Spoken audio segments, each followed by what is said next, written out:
We are here today for a digital cover shoot with Flyana Boss. How are you both doing today? Good. Hello, Christ. I'm about to sin again.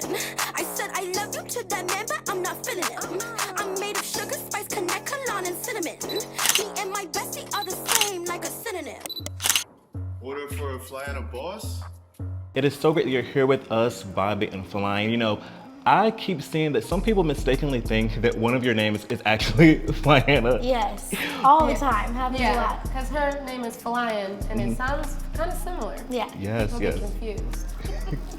Now, we know the story of the genesis of the name, you know, the poster that you had in your room. Yeah. But I'm so interested to know, what are some other iterations of the name that you all went through when landing on this one? Because I know Halle Berry was also. Yeah. When she texted me, she actually texted me Cryana Boss and Flyana Boss. So that was another one, Cryana Boss. Yeah, because you can cry and be a boss too. Yeah. Absolutely, absolutely. We were thinking double D's because she's from Detroit. I'm from Dallas. 2 D's, double D. We thought Double Dare. What else did we think? I don't know, flower? Something flower power or something. We like flowers. As But Flyana Boss, it just felt right. Yeah, it stuck. And I know that you all were trying to go viral as well, and you wish that method kind of stuck, but I know there were several tries before that. What were some of the other things that you tried early on in these attempts to go viral, and why do you think this one in particular just happened to resonate? We tried like face zooms and using TikTok features. Yeah, we tried all the trends, like all the other viral trends that Yeah. were going on. We like tried to hop on that bandwagon. Breaths, okay? Ring around my finger, my pocket full of cash. Oh my cherry pie in between my thighs. Yummy yum in my tum tum. Oh, you a player, but you out here on red. Thought a step boy said something. And didn't really work. And running was so random. So I don't even know why it went viral. Yeah. We just knew we had to keep going. Yeah, so. we knew the song was good, and our videographer, Evan, like the quality of his content was really good. But we didn't think running was the genius idea. Yeah. I'm made of sugar, spice, connect, Klon, and cinnamon. Me and my bestie are the same, like a synonym. I be Michael Phelps, all the brand deals that I'm swimming in. You can call me Dr. Evil, cause I got many men.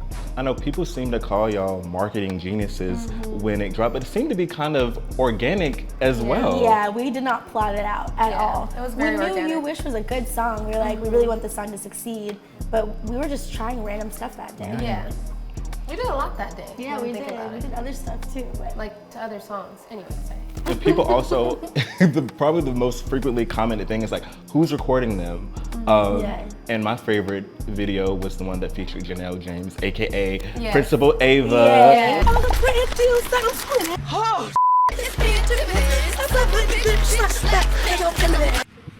we need a little faster next time. Every video keeps going more and more viral. I don't get what's in it for me anymore. Yeah, sorry if we hurt your feelings. We just want to be like you. Impossible.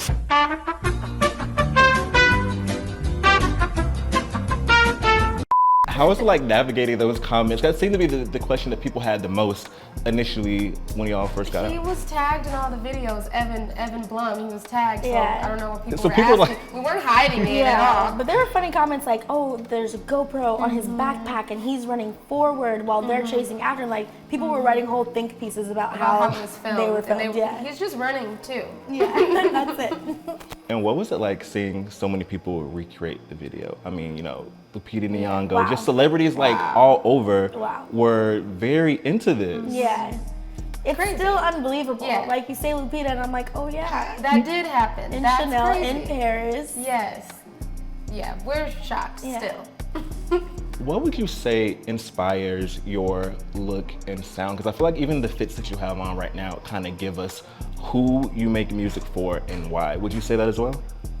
Yeah, I think so. We just wake up and like to put things on, but shout out to the stylist. And, Yes, they killed it today. They took a whole team to do to do this. We couldn't have did this by ourselves.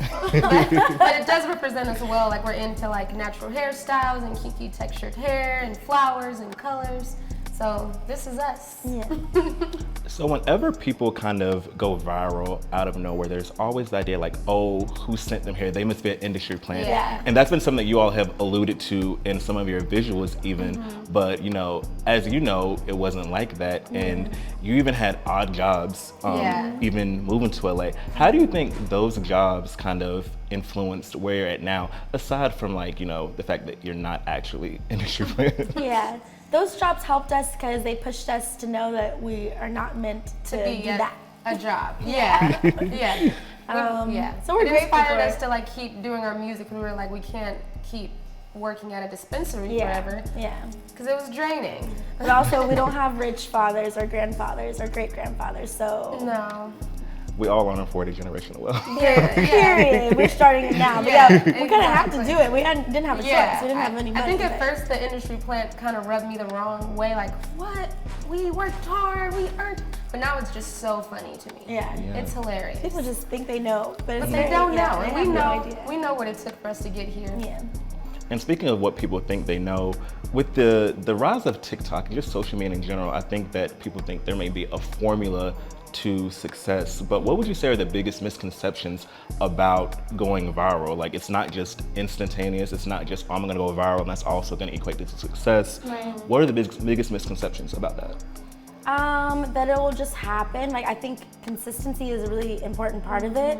Also changing with the season. So staying consistent posting, but also shifting what you're doing little by little by little. Like pivoting with the algorithm. Yeah, because you can't just do the same thing over and over and over. You have to kind of like see how you can improve on it. So I guess people just think that you post once and then a magic TikTok fairy comes and makes you viral, but Yeah. you gotta work at it. And I know you've also been kind of pushing back against the fact that like, oh, they're just gonna keep running. Yeah. But you all were like, yeah, we actually are going to We were trying to continue promote running. our song. Yeah. Also, Missy Elliott said, you gotta stay consistent. So we said, bet, Period. bet, we're gonna do that. Yeah, because it gets in front of a new face and a new group of people that might love your music every time you Yeah. post. So you can't have any shame in that if you want to make it. Yeah. Yeah, and speaking of Missy Elliott, the tweet in which she showed you guys love seemed to kind of come out of nowhere, but then that also led to the collaboration. Yeah. So how did we go from, you know, wow, she's like giving them their props and defending them, Yeah. to wow, we actually collaborated with Missy Elliott? Crazy. We actually don't know how that happened. No, but fully. first she said fun on one of the running videos. She were just so commented fun, excited. tweeted it. We were screaming, and then someone was like, "Why do they keep running?" And then she like broke it down to them very like beautifully. And we were like, "Okay, we need to message her." So we DM'd her on Twitter, asked her if she would be down to be a part of the remix to the song, and she said, "Yeah, have your people call my people." And And then it worked out. worked out, It's a yeah. dream come true. Yeah. But I'm still flabbergasted. Like, Me how too. did that happen? Missy Elliott? Yeah. What? And she ate that verse. she did. No, she did. And shout out to Callie as well. Yes. Wow. on the remix. Also, another baddie, just natural baddie, just everything. Yes. We love Callie. What is it like being a newcomer to this space of not only music, but specifically women in hip hop, women in rap? You know, all this is coinciding with the 50th anniversary of hip hop as well. So what does that mean to be having that success in tandem with this moment in time we're in? It's kind of what is it, serendipitous? Is that the Yeah. word? Like it all came together. We didn't plan any of this to Yeah, happen. but exactly. 'Cause all of a sudden. Yeah, we've been doing this like Flyana Boss for a few years now, but it just so happens that the 50th year or anniversary of hip hop was our big breakout year. Yeah. But I do think we represent like the core of what hip hop culture means, which is like having fun with your friends Yeah. and being creative and expressing yourself. Do you think the sound and, you know, your artistry, your aesthetic, do you think that's kind of evolved over time, or do you think this was always where you would see yourselves? If I made it big, this is how I want everything to be. I don't know if I even had these perceptions of making it big. I knew I just wanted to like Make it big. I mean, if someone like showed us a picture like of us in 4 years, like in the future, I think I would say, "Oh, those girls are eating. We're killing it. Yeah. I love what we're doing." Yes, and did you think that when you reference Klon in a song, Yeah. that they would lead to people actually like Googling it? And I think it was maybe like that day, it was the top trend that it had been Yeah, ever yeah, Googled in history yeah. was the day of or after the release. Yeah. So what was that moment like? You know, we never thought. Yeah, Klon is a part of our life. We Yeah. both braid our own hair. It's in every corner and crevice of our houses. to this day. Yeah. Yeah. So we didn't think Yeah, it was gonna. I think we just such thought it would like represent the people who know who braid Yeah, their hair. yeah. It would be like a wink to them, like we got Kanekalon in our head too. But I didn't think it would be having all these people googling it Yeah, and asking yeah. if it was a spice Yeah. or It was definitely the people from Yeah. It was the people from TikTok who yeah, or the debate on how to pronounce it. Yeah. Which Yeah. there's no right or wrong way, I think. Kankalon, Kanekalon. Kankaloin. I've heard that. Hasn't been much. And either directly or indirectly, how do you think your aesthetic, your music kind of pushes back against what people would typically think of or box in Black women in music? Because I feel like a lot of times Black people, specifically Black women, we aren't afforded the same as our counterparts when it comes to creativity. It's like you have to look a certain way, act a certain way, be a certain way. And I think that applies to the music industry as well. So do you think you all do that inherently, or do you also try to, actively push back against that? A little bit of both, yeah. Like we're just weird girls by Yeah. nature, so We both felt pressures growing up of like what a Black girl should be or how we should dress or what we should like. But we are actively like trying to push back against stereotypes as well. But we are just naturally ourselves. yeah. And do you think your upbringing had any sort of influence on your style of music as well? Or do you think that kind of formed as you were like going on this Flyana journey? Kind of formed as we were going. Of course, we like tap into what we were influenced by as kids, but we're like making our own sound. It's Yeah, really cool. exactly. Yeah. But yeah, our references and the music that we love are like just inherently in our creativity. Yeah.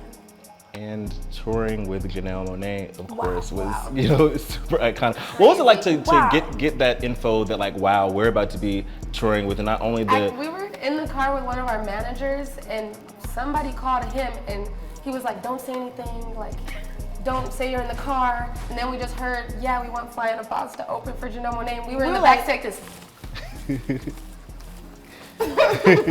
And then they were like, Janelle requested you, and we were like be for real, serious. for Come real. on. Janelle asked for us. But apparently she did. Yeah, as soon as we saw her at opening night of the tour, she just like looked us in the eye and told us how proud she is of us and how she wanted us on her tour.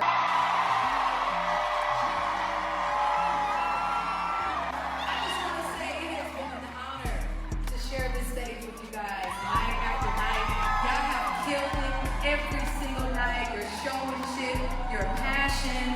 Y'all got fans. And I hope you felt love. I'm just so thankful that I got to spend time with you before y'all. Y'all are really like taking flight, right? And wow, what a blessing. Yeah. And she's a multi-hyphen in her own right, from like, singer, actress. I think she's even done a little bit of directing. Is that something that you would want to aspire to do? Wear multiple hats, do multiple things? Yeah. She's an amazing role model for all of what we want to become. Yeah. Down to how her team works, everything, like how she treats people, everything about her. And how she expresses herself and her creativity in all those many facets. Yeah, we're very inspired by her. So You Wish took the world by storm, literally. I feel like it just ran around the world. And honestly, and it kind of had a second win too. Like I remember it going viral, then still seeing it, and that's when it was like, okay, wow, it's this big moment here. Yeah. Do you think this is indicative of the music you would continue to make, or do you think are there other avenues you'd like to go in as well as far as like your sound? We definitely want to explore all types of everything when it comes to sound. Yeah. We like to compare ourselves to like an Outcast kind of thing of you might catch us doing a little jazz song one day or a funk song or bebop. Yeah, who You knows? never know. Yeah, but as for right now, the core of what You Wish was is still us. Like fun, great bars, friendship, bestie stuff. Yeah. So we're gonna incorporate that in everything that we do. And I know that you are both self-proclaimed introverts. You even say that's the reason why you didn't think you all connected sooner, was because both of you were both introverts. Yeah. I'm interested to know, in an industry that requires your personality to be larger sometimes, How do you think you're able to navigate that while still being, you know, not as loud, but also remaining true to yourselves at the same time? Yeah, I mean, we're still performers at the end of the day. Like, we love to perform. And being an introvert just means you recharge alone. So we both require a lot of alone time, but we still express ourselves. We're still loud at times. We're still saying what we want to say and making the moves we want to make. So to all the introverts out there, you can still do your due and still have your time, your me time. Yeah, and having a bestie as an introvert too lets you like just do you. It's the best. Never pressures me to do anything. Her either. It's always like, okay, girl. It's like, okay, girl, I'm about to go. Okay, it's never like, please be with me. Oh my gosh. It's like, I'll do me, you do you, and we can come back together. We always do. We always come back. Yes. And I'm interested to also know, where do you see yourselves in like 5 to 10 years? Do you think like there will be a period of time where you'll have another viral success? Do you think another period of time where, okay, well maybe we'll get into our artistic bag? What do you think that looks like for you? We have big dreams, big goals. We eventually want our own TV show that's kind of based around our friendship with a little bit of like Afro surrealism in there. We want to be on the radio. We want to play Madison Square Garden. We want to be on lunchboxes. We want to be the biggest duo in the world. But we also want to buy farms and raise a family. Yeah, we want cows, maybe a couple goats. So yeah, big dreams. Yeah, so we're gonna go viral again. We're gonna be in our artistic bag, and we're gonna dominate the world. Yeah. The outfits right now are already giving like an Afro-futuristic variety show type thing with skits. Period. I'm already seeing it. Period. I'm already You're seeing here. it. We're here. I'm here. And as far as musical influences, I feel like Missy Elliott is kind of like a no-brainer given the collaboration. But what are some other musical influences on the Flyana Boss sound? We have so many. Yeah, this is the hardest question because every time we answer, we forget somebody who influenced us. Yeah. But it's a long list. Everything from the African diaspora, our parents, our moms, you know, a little bit of folk. I like Madonna. It's very much a wide influence. Britney Spears, Ella Fitzgerald. Yeah. Rihanna, Beyonce. You it's know, giving melting pot. Period. Panic at the Disco. Yeah. Queen. Everything. And you're going on tour next year as well. Yes, our first headline tour. We're so excited. This is crazy, it's actually. What goes into planning a tour? You know, because you're going from being an opening act to being like your own act. You're the main act. You're the one that people are coming to see. Yeah. So what goes into sinking that? In now. Yeah. Well, this is our first one, and we've just started the planning, so we don't fully know everything that goes into it yet. Yeah. But we're learning as we go. Yeah. But it's gonna be a great show. We're great performers. We perform under like such low expectations. So now we're here to be on our own headlining tour. We're gonna really do it big. And what would you have to say to naysayers who may be like, okay, well, they only had this one hit, or may think that, okay, this is only tied to viral success. What would you say to them as far as like, we're here to stay? They just had to watch. Yeah, I would say we have nothing to prove to them. They need to worry about themselves, and we gonna worry about us. Period. Also, we need more haters, like Callie said. Period. Thank you so much for chatting with us at Blavity. Check out the full cover story at Blavity.com.